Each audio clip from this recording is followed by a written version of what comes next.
In what you've done with your life thus far, is it giving you what you want? Is it giving you what you want? When you look toward the future, when you look at all that's going on out here, is there some place within yourself you say, hey, I know I need to be out there in that arena. I know I can do more than what I've been doing. I know there's some great music that I have within me that I haven't brought out here yet. Is that something that you begin to look at within yourself? See, I say if you look at your life, and if you're not getting what you want, you owe it to yourself to do something differently. If you're on a job, 85% they say of Americans go to jobs that they're unhappy. If you're doing something 8 hours a day that you don't like, it's not giving you what you want, it's not giving you a strong feeling of satisfaction and fulfillment, you're miserable, you hate to go there, you're depressed just thinking about it, you sing the "Thank God It's Friday" song every week. If that's what it is, you owe it to yourself to start strategically working to change directions. See, but you know what most people will do? Most people will resist change. Most people will fight change as if change would be worse than what they're experiencing.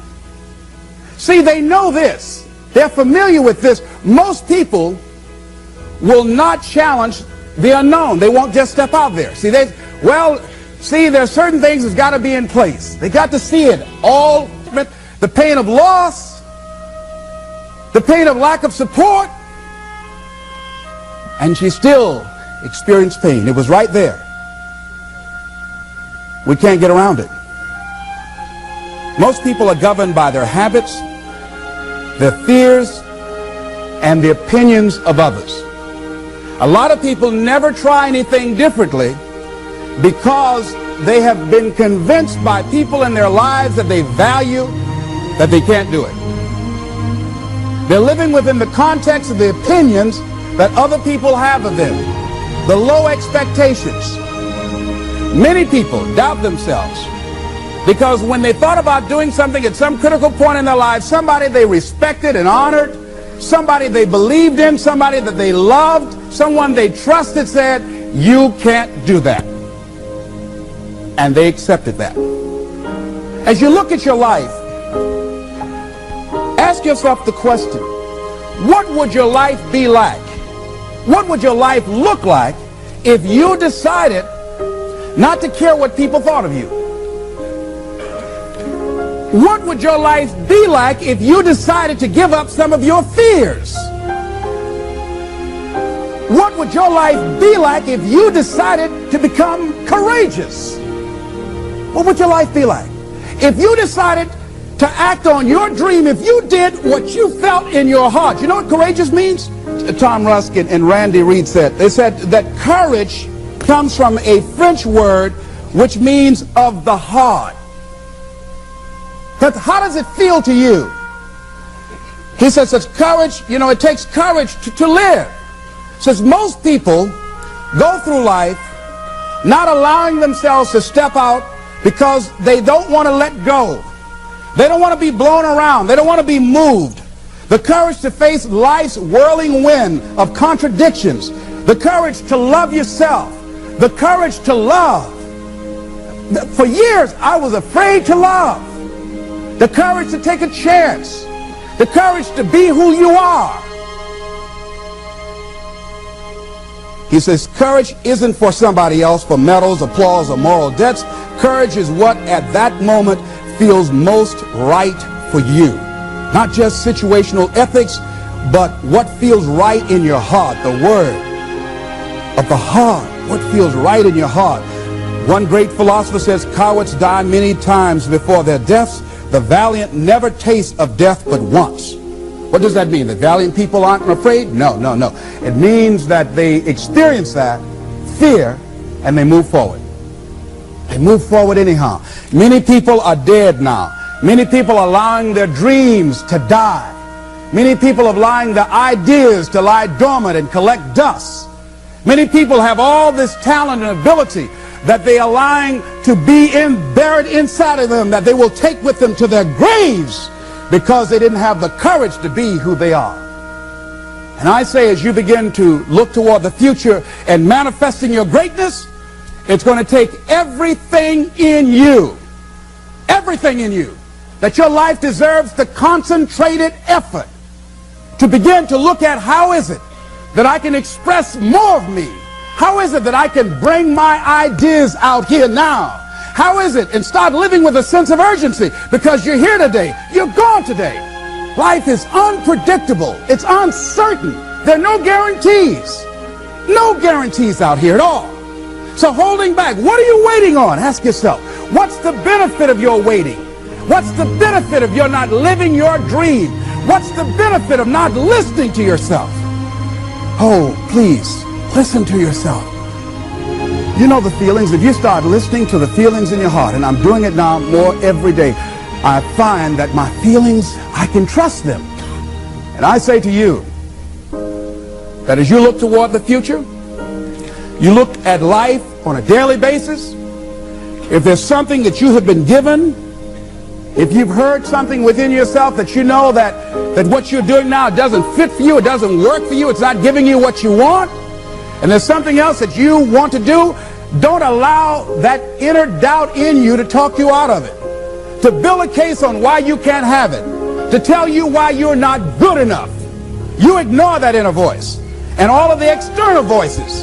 Don't judge the possibilities for what you can do based upon the circumstances, because the circumstances won't determine who you are.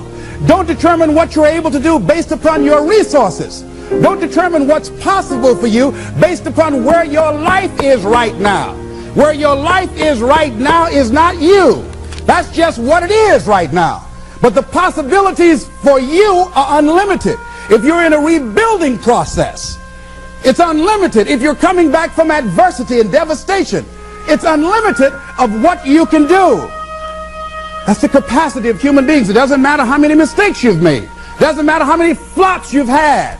It doesn't matter how much money you've lost. In fact, I see it only as an investment of what you learn from life, not losses, but investments of what's possible for you.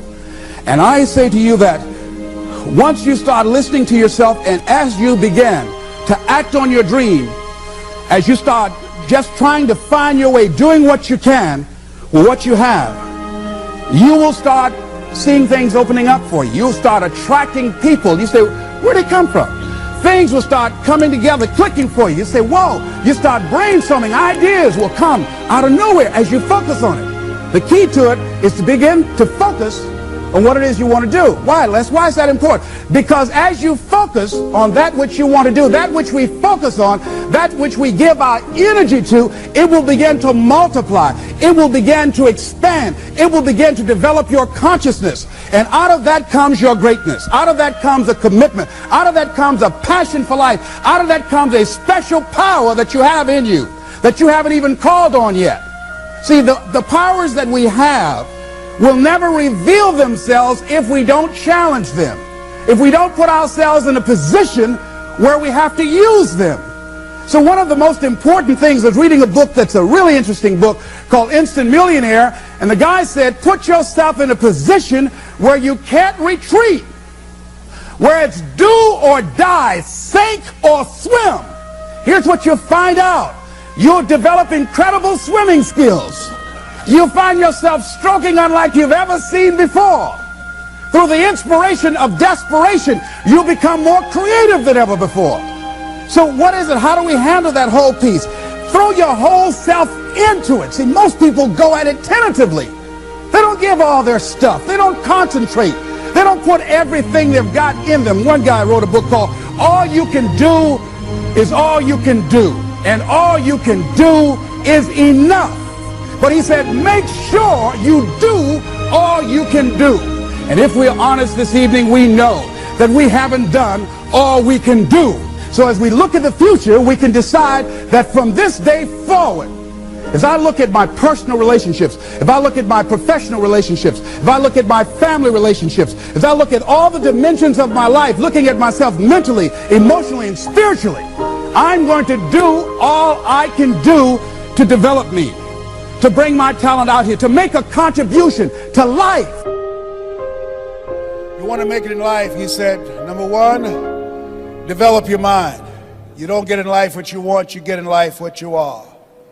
Number 2, develop your communication skills. Once you open your mouth, you tell the world who you are. 3, practice the principle of OQP. Only quality people. Let us say together, only quality people. As you think about your goals and dreams, this is not for everybody. You want to build an organization with only quality people. Not people who need more, but people who want more. You want to surround yourself with people that are hungry. People that are hungry are willing to do the things today others won't do in order to have the things tomorrow others won't have. People that are hungry do what they know, not what they feel. See, I didn't do this for years because I knew it would be hard. And Mr. Washington said something to me. Mike Williams, my mentor, you want to go online and find his book, The Road to Your Best Stuff.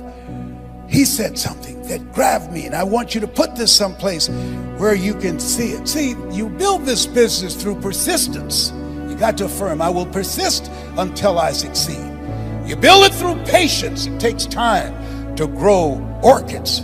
It's faster to grow roses, but orchids, that takes time. You have to have persistence, you have to have patience and perseverance. It takes courage to come back again and again and again. Because in order to build the business, it's hard work. It's H-A-R-D and H-E-A-R-T. Are you with me there? Write this down. If you do what is easy, your life will be hard. But if you do what is hard, your life will be easy.